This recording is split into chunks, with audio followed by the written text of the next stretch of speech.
Welcome to Preparing for the Unexpected. I'm your host, Alex Fullick, and as always, we like to talk about things related to disaster recovery, business continuity, resilience, crisis management, anything that can help you, your organization, or your community prepare for, respond to, and overcome adverse situations.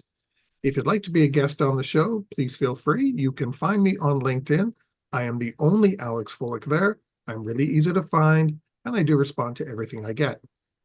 Today, I have a guest who, well, I have to apologize to because I've wanted to get on the show for a long time, but we've been unable to coordinate our calendars and get things in alignment. But today, I'm honored to have with us Ratna Pawan. Ratna, welcome. Thank you. Thank you. I'm happy to be here finally. Yes, it took some time. We got close a couple of times, but work gets in our way, of course. So Absolutely. nature of our We business. finally made it happen though. We did. So now I know about you, what you do, and things like that. Could you take a moment or two and tell our listeners around the globe what you do and how you got into this crazy industry of ours? Definitely. So I'm a financial services professional with over 25 years of experience, Alex, with the last 15 plus years being in active non-financial risk management across, and I've covered quite a lot of non-financial risks in my professional journey across business continuity, now more called as operational resilience or operational risk.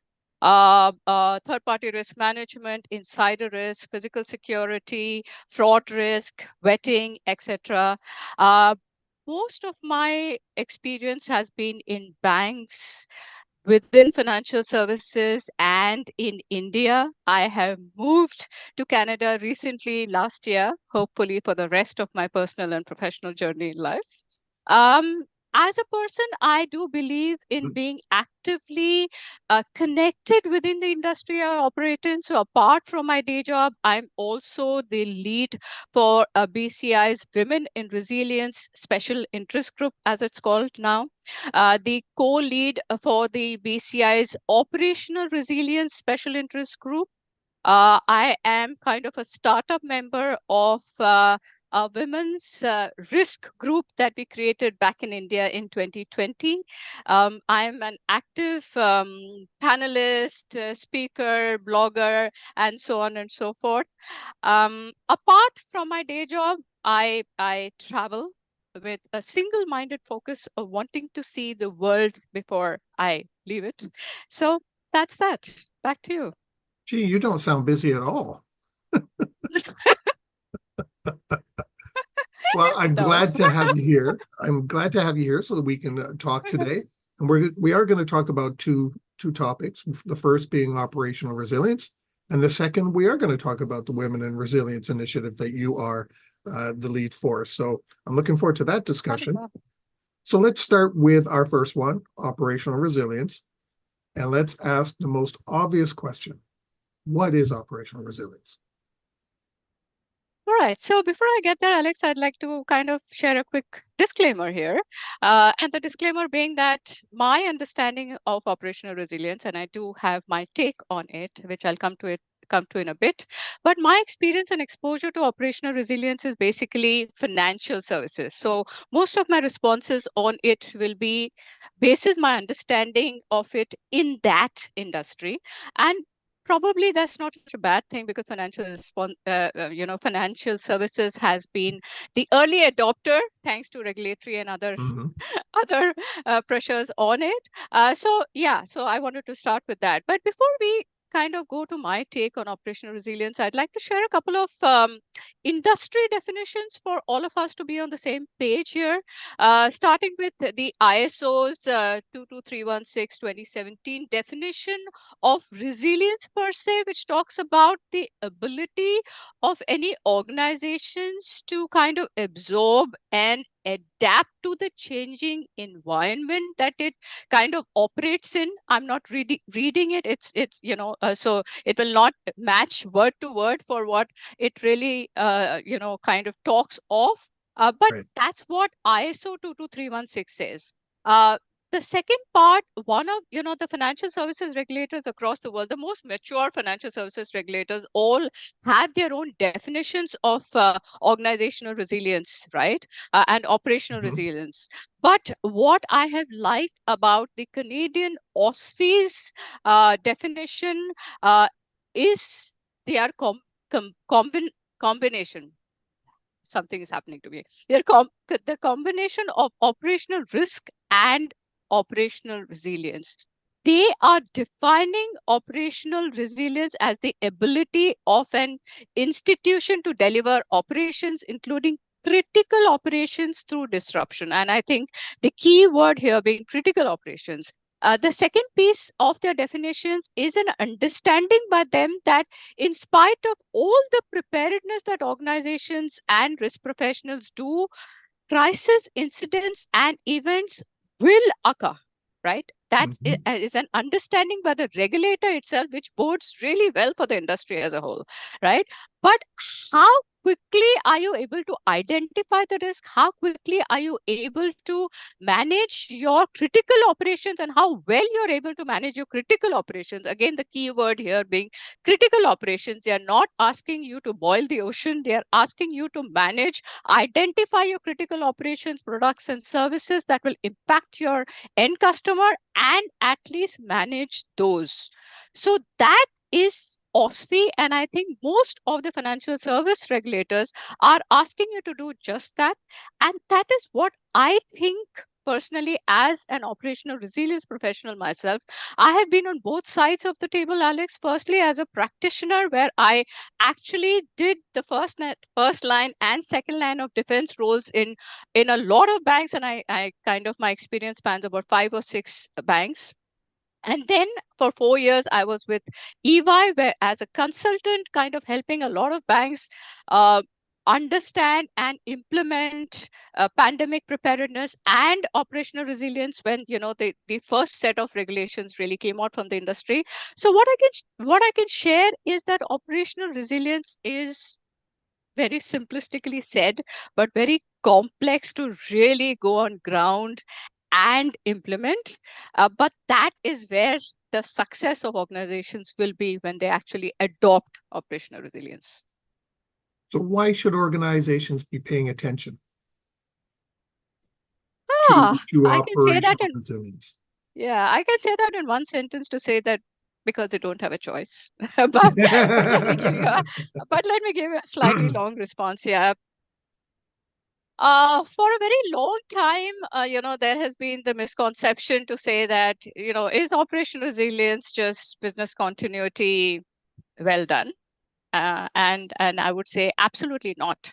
There was a BCI Operational Resilience Survey 2024, which said that regulation is the primary driver to building operational resilience in most organizations. Unfortunately, so I would say. But also, the report states that a lot of organizations today are adopting operational resilience as a best practice, which is where I think you need to go, because regulators are only for financial services, and if it's just a regulation, it can end up being a tick box exercise. So unless you really believe in it and really want to adopt it for what it is, it will continue to be something Mhm. that is only going to be what you do for regulators. There has been an increase in operational resilience regulations by regulators across the world today. uh, for Even regulators are recognizing it's a complex world that we're dealing with out there. Also, operational resilience, according to me, is crucial for ensuring preparedness in today's very dynamic and complex environment that we are in. And everything is just getting from bad to worse, if you will, without sounding very bad about it. In financial services, at least, regulators like the OCC, OSFI, PRA, FRB, etc., are making it very clear that they understand that operational risk as such across financial services is in a very elevated state today. Okay. Mhm. Second, they understand that cyber threats continue as malicious actors continue to target financial services industries, one of their favorite industries to target, and and the key service providers of financial services are being targeted as such with ransomware and other products. There's increasing digitalization out there, increasingly new products, new innovative products, services, adoption of AI, increasingly difficult operating environment complexity, new and demanding customer requirements. All of this create a lot of opportunities across organizations, but also create a new environment of threats that you have to kind of deal with. And I think the only choice that we have, like I said initially, is for firms to kind of build a firm-wide resilience effort with an integrated understanding of how each one of these risks will impact the continuity of my operations. Well, a couple of things there. Great response. Lots of good information. First, you said you're now in Canada here. You're basically an hour down the road from me. Funny enough, because I'm in Guelph and Yeah, you're in Toronto area. The second, absolutely. you mentioned that business continuity management done right comment. That infuriates me because when vendors and some suppliers that are out there and named people say that operational resilience is business continuity management done correct, well, then you just slap the face of all the business continuity professionals that have ever come before when cyber wasn't even a part of that yet. And operational Absolutely. resilience hadn't been discussed, even though we had mentioned, branching out, building a network, breaking down silos and things like that, turning around and saying, well, it's business continuity done right. Well, how dare you tell me that after 25 years, I've been doing it wrong? So that comment just drives me crazy. And I get so upset when I hear that one. And I liked what you said about cyber as well. And I don't know if you've run into this. So see, we're going off script already. But a lot of the cyber teams that I've talked to over the last little while have been working in kind of silo of their own. If there's a cyber event, this is what we do. And I'm always posing the question, well, what's incident management doing? How did you get the incident reported? What's the help desk doing? What's the business doing? What are they doing in their business continuity plan? How are you bringing IT disaster recovery into this? And other teams as necessary. And a lot of times you can just see them, their jaws drop. I don't know. What are your thoughts on that? Because that's all a part of the Operation Resilience, all these people working together. So Alex, you said a lot of things right now which kind of resonated with me, because I'm a business continuity professional myself. And while I have done other non-financial risks, somehow business continuity is my first love, as they say, right? So yeah, business continuity, well done, sounds absolutely ridiculous. And somehow this phrase seems to have caught on, so I hear it a lot being said and spoken. So yeah, let's leave that aside because that's absolutely hogwash, right? The Mhm. second part I would say is, and I think I would like to talk about, I think the recent incident that happened, which impacted each one of us across countries again, like the pandemic did for a very long time. But the CrowdStrike Microsoft outage that we saw, okay, and there is so much out there that is being said and understood and assimilated right now as we speak. And I might sound really like I'm giving a very simplistic response here right now, but I feel that there is an opportunity out there, Alex, for all of us in organizations who call ourselves as operational resilience, and we are operational resilience ready, and we are operational resilience specialists and professionals, and so on and so forth. Uh, don't really have a full understanding of each one of these risks, right, within an organization. And I think the CrowdStrike incident kind of brought back to the front the integration of how each risk can impact the other, right? Mhm. The IT risk, the cyber risk, like you mentioned, business continuity, incident response, crisis management. How are these integrating together within an organization? That is, according to me, operational resilience. Mhm. You can have a host of definitions, you can have a host of checklists within any organization, and like I said initially, it's very simplistic for us to sit here and say a lot of things. Actual implementation in an organization, we both have been there, done that, and I think we Yeah. can identify with it that it's not simple. I'm not saying it's simple, but there is definitely a need to do it. IT today are doing a fantastic. IT professional within any organization is doing a fantastic job on their own. Cyber professionals are doing a fantastic job on their own. Business continuity professionals, third party risk management professionals are doing fantastic job on their own. But who out there is bringing all of them together on a single table for each Yeah. one of them to understand how their risk impacts the other, and how are they going to react to each other when something really comes across, like the recent incident did, right? Mhm. Again, it Yeah. caught us off guard. We didn't see it coming the way it did, right? And it impacted industries, it impacted the world. It started with Australia and impacted pretty much the whole world.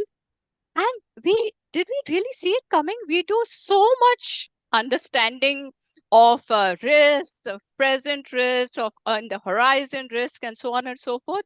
But sometimes when the pandemic came, we didn't see it coming with the ferocity and intensity that it did. When this particular risk came, we didn't see it really culminating into something that it did. How many such risks out there are lurking, which is going to catch us off guard? And that scares me. Yes. Yeah, there's the how is it said a few years back? There's so many unknown unknowns that That's we true. don't know yet. That's true. Yeah. Right. Yeah. Yeah. And I think that's a perfect spot to end our first segment today. We are talking with Sure. Ratna Pawan about operational resilience, and we will be right back. If you like that video, thumbs up. If you didn't like that video, thumbs down. But leave me a message and let me know your thoughts. Of course, don't forget to subscribe. And in the meantime, stay prepared, everybody.